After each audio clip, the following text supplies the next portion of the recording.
If you have ADHD and you've been through narcissistic abuse, it gets into your skin a little bit differently than people that do not have it, because inconsistency, criticism, mixed signals, and unfinished loops are already harder for the ADHD brain to let go of. And abuse turns all of that into a full body experience. So not only does it fuck with you while you're still in it, it will continue messing with your focus, your self-trust, and the way that you date after you leave. You can look chill on the outside and still feel your whole nervous system in chaos over something that seems small, that it's almost embarrassing to admit. Something like a delayed text, a weird shift in tone, a change in energy, a moment that most people would let that roll off their back, and somehow it lands in your body and you make it mean something bigger. This is the kind of thing that people will judge themselves for after abuse. It's not just what happens in the relationship, it's also about what happens after. Because now you're trying to sit there and figure out, what the hell is this even? Are you picking up on something real, or are you getting dragged by trauma?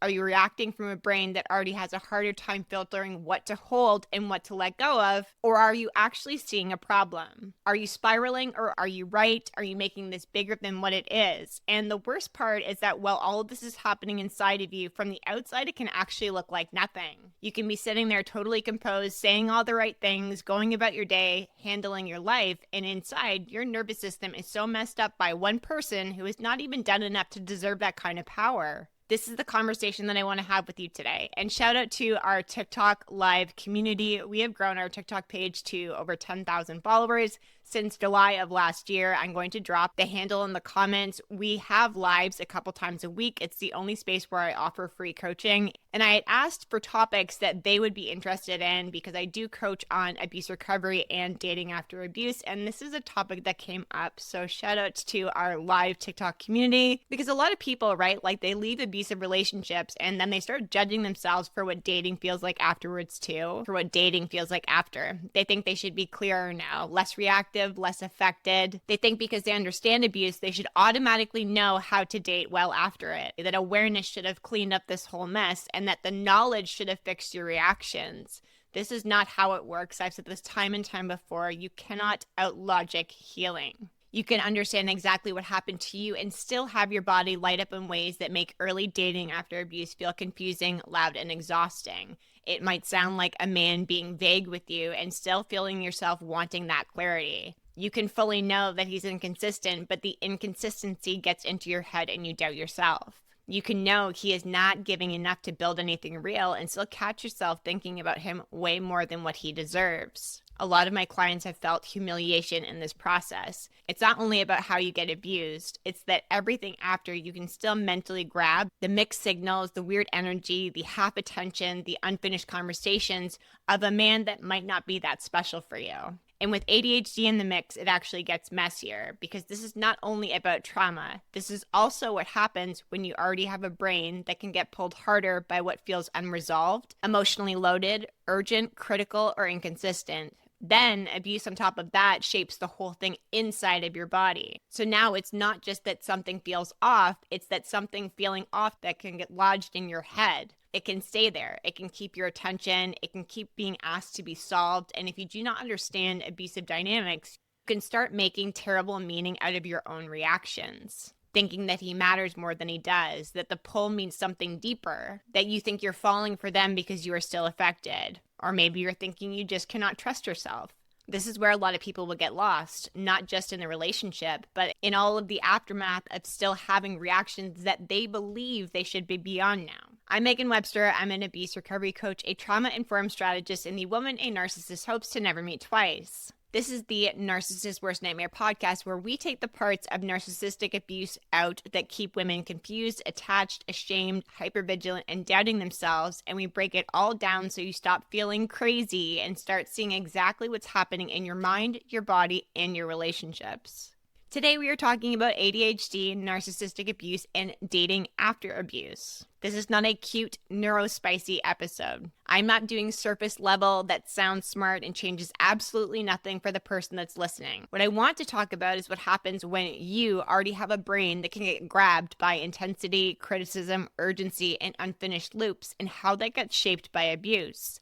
Then, when you try to date again, you wonder why the calm can feel flat, mixed signals pull you in harder than they should, and one person can take up way too much space in your head way too fast. It is a brutal combination. Now, ADHD does not make somebody abusive. It does not mean every hard relationship is abuse, and it does not mean that every reaction after abuse is ADHD either. But there are things that ADHD does affect, like attention, emotional regulation, sensitivity to criticism, impulsivity, and how hard it is to drop what feels unfinished. Trauma can affect trust, body safety, concentration, threat detection, and how quickly your system reacts to something when it feels uncertain. Those things can overlap and pile on top of each other, so when they do, you end up feeling like you're fighting on two different fronts. Your brain is trying to sort what is unresolved, and your body is trying to protect you from getting hurt again. And then you go out into the world and you try and date again. So it's not just meeting a new person. You're meeting him with a nervous system that has been through hell and a brain that's already having a harder time letting uncertainty sit quietly. This changes your experience on how criticism lands, on how long mixed signals will stay with you, how easy it is to keep replaying things that felt off, how fast a person can take up space in your head when they are giving you just enough to keep the loop open.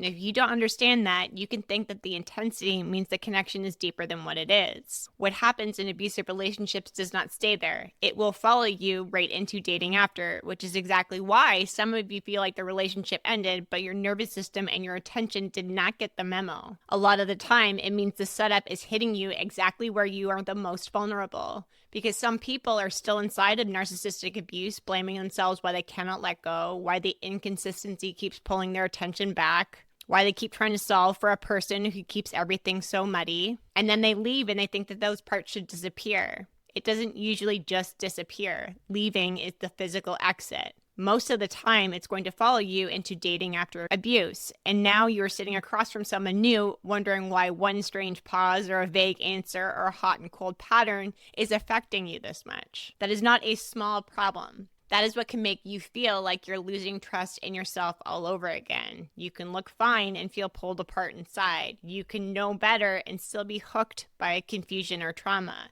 You can still want calm and feel more grabbed by the person who keeps her guessing. You can think that you're looking for connection when your nervous system is reacting to the unfinished energy and old danger that's getting dressed up as a new connection. So that's what we're getting into today. We are talking about how ADHD can get used against people in narcissistic abuse, and we are talking about why dating after abuse can feel so loud, so charged, and so mentally consuming when both ADHD and trauma are in the same room. If this isn't something you understand, you will keep trying to fix yourself for reacting to something that actually makes perfect sense once you see it clearly. A lot of people with ADHD have had years of the same message before abuse really even enters the picture.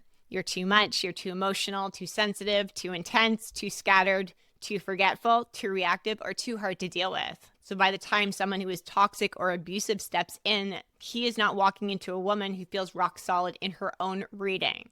A lot of the time, he's walking into a relationship with someone who's already spent years trying to correct herself, soften herself, explain herself better, communicate extensively, and become easier for everybody else to manage. So someone with ADHD, the abuse did not just hurt, it gets inside of your focus, and you spend a lot of time, energy, and effort trying to solve things that are not your problem to settle. It's the replaying of conversations, going back over the tone, looking for consistency, trying to pin down the exact shift, and working out whether she is right or not, all while standing inside of a relationship that keeps moving the floor underneath of her. So that's going to sound familiar if you are someone that's been through narcissistic abuse or an abusive relationship and you don't have ADHD. But when ADHD is involved, it's not just about broken trust, it's about your attention getting completely hijacked. And it's no longer just hurt feelings, it's how your brain is actually trapped in the unfinished business. So you have a person in front of you that's confusing, and you are using all of your mental energy being pulled back towards something that you can't actually resolve. So it's not an attraction to them or a want for them. It's the loop in your brain that you are trying to rectify. A client of mine used to sit in her car after arguments and replay them for hours, not because she liked conflict, but he would say something cruel, deny it, twist what she meant, and then turn it into her reaction being a problem. By the end of it, she wasn't just upset, she felt mentally drained. She kept trying to get back to the original point, work out where it turned, and decide whether she was right to feel the way that she felt. That kind of relationship will eat someone's brain alive if they have ADHD, because it keeps getting handed something to resolve that's emotionally loaded, and then they are getting punished for not letting it go. So the abuse here is not just the insults and the lies and the manipulation and the control and the hot and cold and the withholding. It is also what starts happening inside of this while all of this is going on. It's starting to just trust the reactions that are meant to protect you, thinking the problem is how affected she is. She starts believing that if she could just explain it better, regulate it better, word it better, say it one more time, then maybe the conversation would make more sense for both of them. It never does, by the way. Confusion is doing a job in a relationship like that. And for women with ADHD, the confusion can get extra sticky because the brain keeps trying to close that loop. And this is where narcissistic abuse can become especially brutal. The abuser does not need to create insecurity from nothing. They just need to find the places where they've already questioned themselves, brought it to their attention, and keep pressing there. A narcissist will benefit from the second guessing, from the over-explaining, from the fact that she was trying harder to say something or share something when energy feels off. He benefits from the fact that inconsistency actually keeps your attention, that she may need more closure, more clarity, more directness that he's actually never going to give her. So not only are you trying to survive the relationship, you are burning an insane amount of energy trying to make sense of somebody who benefits from never making sense at all, living in their own delusion. I had a client who started writing herself notes during conversations because she felt like she lost a grip on reality. She would leave an interaction knowing something was off, then got talked so out of it that 2 hours later she was sitting there questioning whether it had happened the way she thought it did or not. It has nothing to do with intelligence. She was in a relationship where her attention was constantly being pulled back into contradiction. And every time she tried to reset it, he made her feel like the problem was how much she noticed. That's a big piece of abuse that does get missed. You think cruelty, fear, control, humiliation, yes, all of that. But for people with ADHD, there is the other layer. The relationship becomes mentally loud in a way that it's hard to explain to somebody who does not live with it.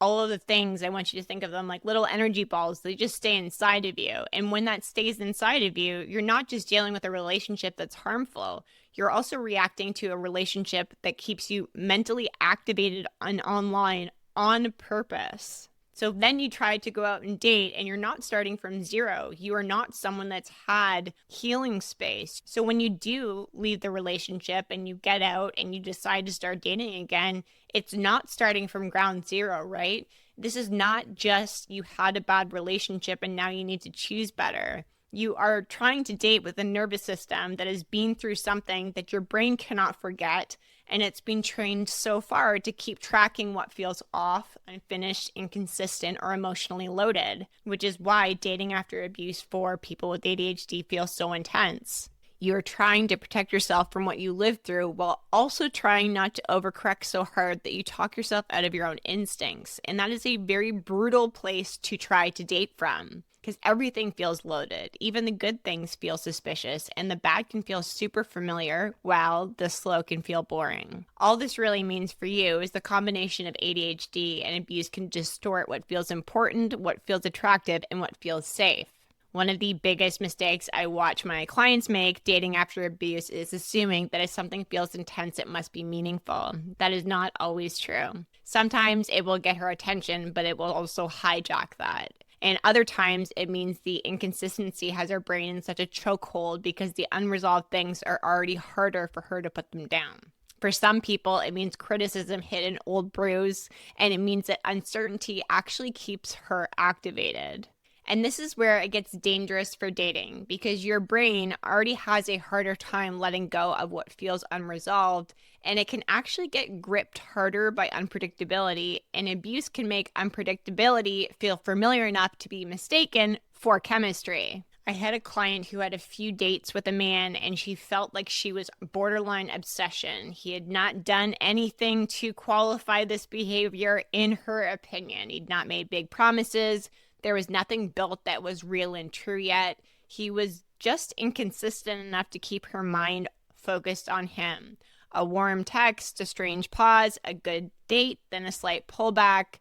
And one moment would feel really easy, but then she'd read a reply that felt super off.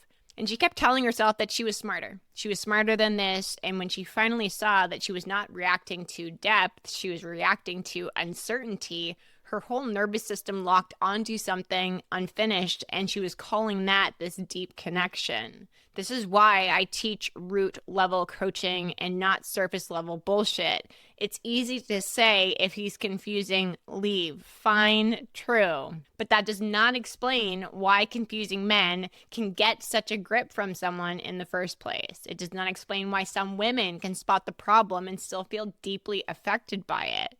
It does not explain why one delayed response, one weird energy, one vague answer can take up more space in their brain than it should. A lot of people will shame themselves for this, and all you really need is a better understanding. Because when you understand why your mind and your body get stuck there, you stop turning every interaction into proof that you are something else and incapable of dating. I also want to talk to you about pace of relationships. A lot of people with ADHD and abuse history are trying to date at a speed that their system cannot actually hold. They meet someone who seems kind, funny, emotionally available, attractive, engaging, maybe even refreshing after what they've lived through. And they feel like they take the first feeling of relief as proof that this is safe to exhale all the way. Then the attachment will start to build before the true evidence really does. And then when that person shifts, the whole thing is going to hit a lot harder because so much of her inner world got invested there before there was enough reality to support it. I had a client in the Black Cat Academy tell me she was just someone that got attached fast. When we did some coaching and we pulled some pieces of her patterns apart, she realized that was not fully true. She attached fast when there was promise, attention, chemistry, but just enough uncertainty to keep her imagining the rest of it. The combination lit her up, and it stemmed back to her relationship with her dad, which was her trauma inheritance. She didn't need to learn how to become colder. She needed to learn how to stop building emotional meaning faster than the evidence actually deserved. So a slower pace here actually matters, and I'm not going to give you guys dating rules. I have a lot of opinions on this for very good reasons. You need enough time to see things clearly. You need enough time to notice whether this is performative energy or consistency that's real. You need time to feel what happens in your body after interactions instead of getting lost at the high of what's happening in the moment. You'll need to see if the person in front of you can hold boundaries, disappointment, normal relational tension, and directness without it getting weird. Very specifically, dating after abuse, even more so with ADHD in the mix, because the calm, the quiet, the peaceful is not going to feel good for you at first. Safe and healthy love is going to be more disruptive than anything else. And if you are used to loud and energy draining relationships, when things get quieter, your nervous system is going to feel very out of whack. Safe does not always come with a huge body response.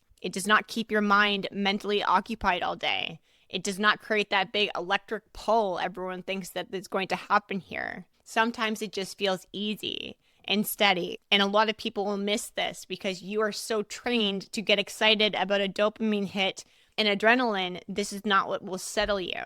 I'm going to say a few things that I hope really clock for you because it could save you years of dating the wrong person. You do not need someone who's going to keep you mentally busy. You do not need someone who's going to make you prove your worth through patience, flexibility, understanding, or endless benefit of the doubt. You do need someone whose presence does not turn your inner world into another job. And deeper than that, you're tired of living like your peace is always one person away from getting disrupted. You don't want to be rereading messages, overthinking tone, filling in blanks, and calling that connection for you. You do not want to keep handing your energy back to people who have done nothing solid with it. You definitely don't want to keep doubting yourself every time your body reacts to something. You want to trust yourself. You want to enjoy dating. You want to be present. You want your nervous system back in a place where you can actually function and not just function, but set yourself free because you understand the wounds and the patterns, right? That is the real work. If you are listening to this and thinking, oh man, this is me, then you already know what I'm talking about. You are tired of dating people you do not even fully respect taking up too much time in your head. You are sick of acting normal when your brain is stuck on one text, one shift, one weird feeling, and you know that one thing should not have that much power. You are done trying to work out whether you are seeing something real or just getting dragged around again. If you are in narcissistic abuse, trying to leave, stuck in the back and forth, working on rebuilding your self-trust, or trying to understand why your body still reacts the way that it is, please join the RRR membership. That is where we do deep work around abuse, nervous system patterns, self-trust, and getting you out of survival mode for real. If you are out of the abusive relationship and you want to date again, or you've started dating again after abuse and you are ready for a different standard, you are done being mentally hijacked by inconsistency, calling confusion chemistry, and giving the wrong person too much access to your mind and body, please join the Black Cat Academy. This is where we rebuild the person who dates from discernment, power, standards, and self-possession. This is the Narcissist Worst Nightmare podcast, and the whole point of this is very simple. I am here to make sure that you stop mistaking manipulation for meaning, stop doubting what you actually know, and stop handing your power away to people who never deserved it. If this episode cracks something open in you good, please share it with a woman who needs it, follow so you do not miss the next one, and send me a DM on Instagram and tell me what landed the hardest for you.